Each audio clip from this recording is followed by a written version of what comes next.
Welcome to ESPN Deportes, the English edition. I'm Adam Sandler with Eminem, and I can't believe it's not Butters. All right, so we're going to get to talking about the Celtics draft picks.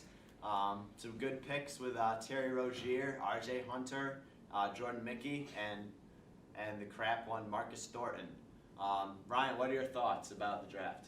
You know, I thought Terry Rozier for the first pick was a very interesting pick. But I think R.J. Hunter and Jordan Mickey were both steals, and a lot of people have been saying it's actually interesting if you switch R.J. Hunter and Terry Rozier where they were picked, it actually makes more sense. Yeah.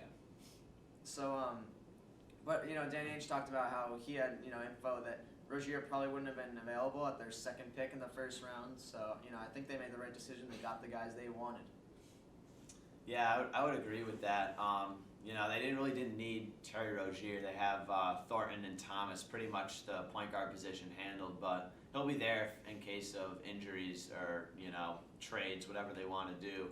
I think R.J. Hunter's a great pick. He's, probably the closest guy, or he could be the closest guy they've had to a great spot-up shooter since Ray Allen. And, Marcus Thornton probably doesn't have room on the roster, garbage pick, and Jordan Mickey would be a good, moving forward, a pretty good power forward. They just signed him to a 4-year deal, so I think he'll develop into a good player, but it'll take time. Yeah, I'd like to add that he's been, one of the standout players on the team in the NBA Summer League. Yeah, he's been great in the Summer League. Yeah.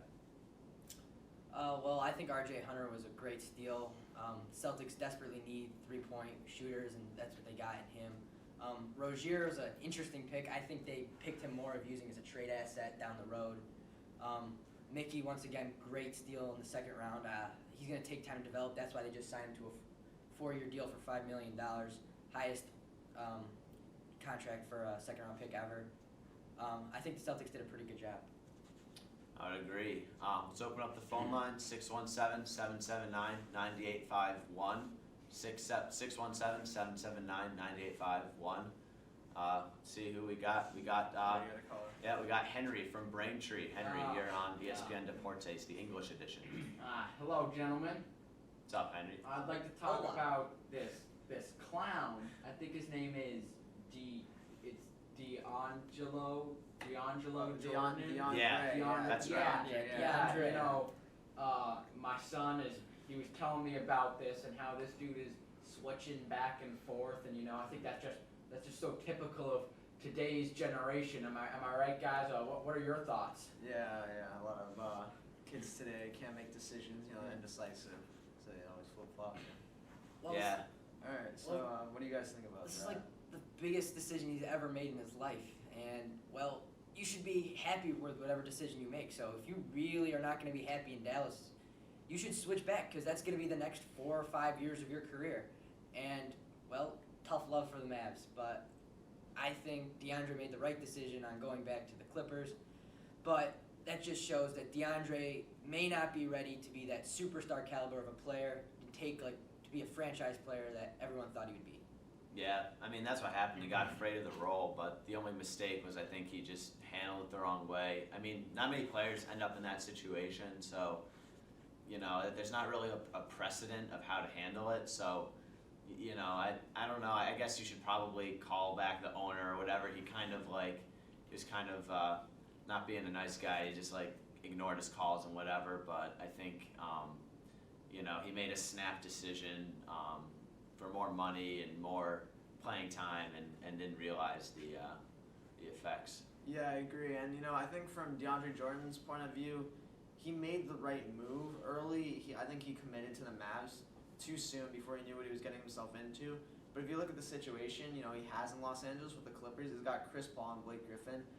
That's a much better team that can compete and go farther in the playoffs than the Mavs will ever be able to, at least for the short time being. With Dirk can carry the team for now, but he's going to be retiring soon. And then, they have Chandler Parsons. But other than that, they don't really have many pieces to work with. So I think going back to the Clippers was the right decision. But his verbal commitment to the Mavs really hurt them because they didn't look on the center, free agent market. They weren't looking to get another big guy because they had their guy in Jordan. Yeah, I mean, that kind of brings up, they shouldn't be allowed to, players shouldn't really be allowed to do that. I mean, there's no way to like enforce it because obviously people like make agreements before the official trade deadline or the official free agent period where you can sign contracts, but you know, obviously he basically screwed over the Mavs. I mean, they end up with Zaza Pachulia, you know, in his place. Yeah. So, you know, obviously they become from a contending team in a tough Western Conference. Now they might get an 8 seed or something like that. So, anyway, that wraps it up for ESPN Deportes for M&M in South Park. I'm Adam Sandler. Good night.